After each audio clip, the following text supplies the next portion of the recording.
Hey guys, welcome to Encore Chat. I'm here with Nicole Pompei, who's a phenomenal bassoonist, and we're going to start trying a little bit on the other side of the coin on the big orchestra section of music and how important it is to study and what you can achieve. And you're just listening to this girl's resume, all right? Nicole, thanks for coming by. I appreciate it. Thank you. Now, give us a background of exactly everything when you started. Everything. Yep. When I was like from high school all the way up, so I want to hear it. high school. Okay. My freshman year, I started playing the bassoon. In high school, I was a tenor saxophone player. Originally, I got recruited to do that in middle school. Okay. And I did it because it looked weird. And you just like it. Okay. Yeah, I was like, this is interesting.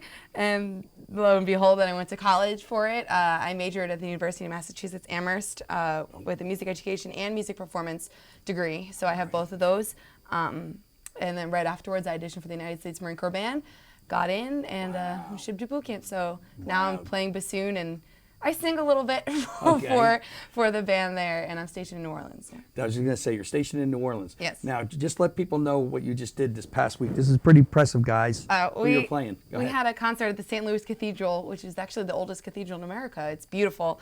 And we got to play with Ellis Marcellus. He came and played with the jazz combo, played some piano, and yeah, it was really outstanding. He was really skillful. Yeah. Crazy, just that seasoned player, isn't it? Oh, yeah. Yeah, it's amazing, isn't it, what they do?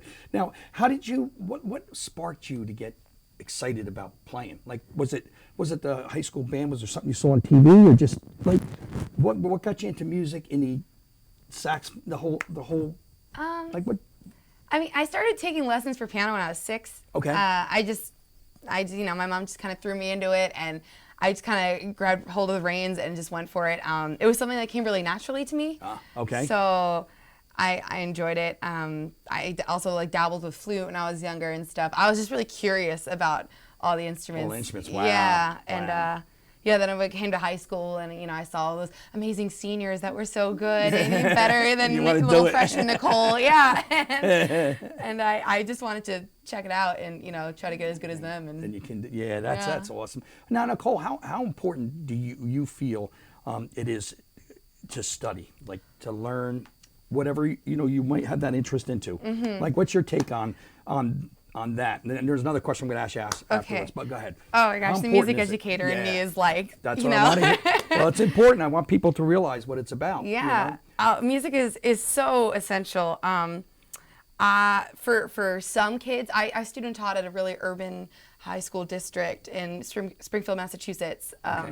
They're a wonderful group of kids, like 500 kids. And for some of them, the only reason they came into school was to go to band, because it was something that they loved and they wanted to pursue. And with the graduation rate being so low at the school, just getting them there, it was essential. Yeah, and even for the little guys, I student taught at elementary school for a little bit, and it was just a time where they just got to use their own personal instincts and explore music by themselves. It wasn't something like 2 + 2 is 4 and that's how it is. Yeah. It's here's this piece of music, do what you want with it. So it's more improvisation based, yeah, sure. yes, and it really gets the mind going. And I think it's essential just for every kid just to explore that other side of figuring out things on your own versus being told what to do. Okay. Yeah.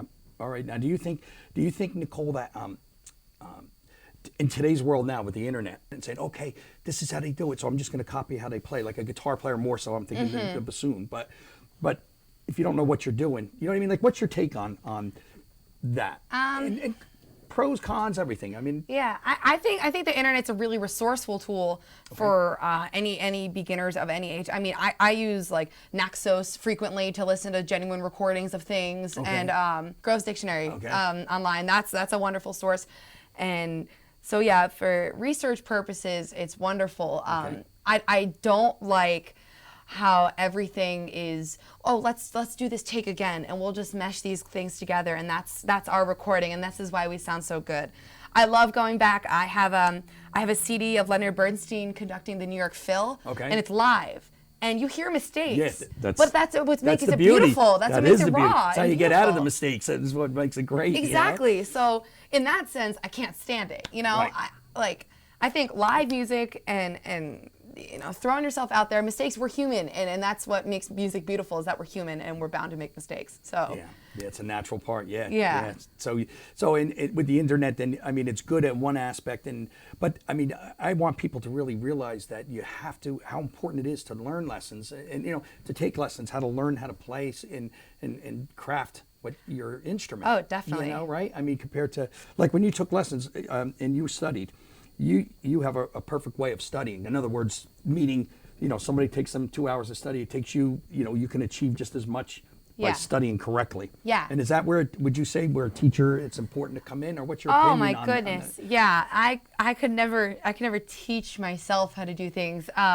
In high school, I had a wonderful band director, Andrew Stackow. He's not there anymore, but he was he was the one that taught me bassoon. He was primarily a clarinet player, but was very familiar with it, and so I kind of dripped on every word he said. And then I got to college, and my professor was Stephen Walt, who his father was Sherman Walt, who's the principal of the BSO, the Boston Orchestra, for 30 years. So he grew up behind Symphony Hall, like backstage of Symphony Hall. So, of course, all of his, life experiences were so valuable, incredible. So I learned a lot from them. I'm currently down in New Orleans taking lessons from the second bassoonist of the Louisiana Philharmonic. Wow. Okay. So again, a more real world experience. I've seen them play live already, and he's given me and it's great to go out there and meet new people and just get another bird's eye view on how you play, because I think, oh my gosh, this sounds so great, and then someone else will hear it and be like, oh, that's not good at all. Yeah, it's what you hear. So it's a good reality check. It's just good a second ear, because you sound so much different when you play versus how people perceive it. Yeah. Now, do you think also, and this is something like we were talking about with the music and how it's so important you learn because math, it's not like 2 + 2. I mean, these things would you say from becoming a musician, studying and learning too, did it? This may sound crazy, but I mean, it such improves your hearing ability with other musicians around, like to hear what's going on, like it connects something to your brain, so you're hearing more than, you especially being in an orchestra, you got to hear parts, not just what you're playing. Yeah. So you got to hear everything that's going on. Totally. And every ensemble I've been, anywhere between woodwind quintets, wind ensembles, orchestras, any of that,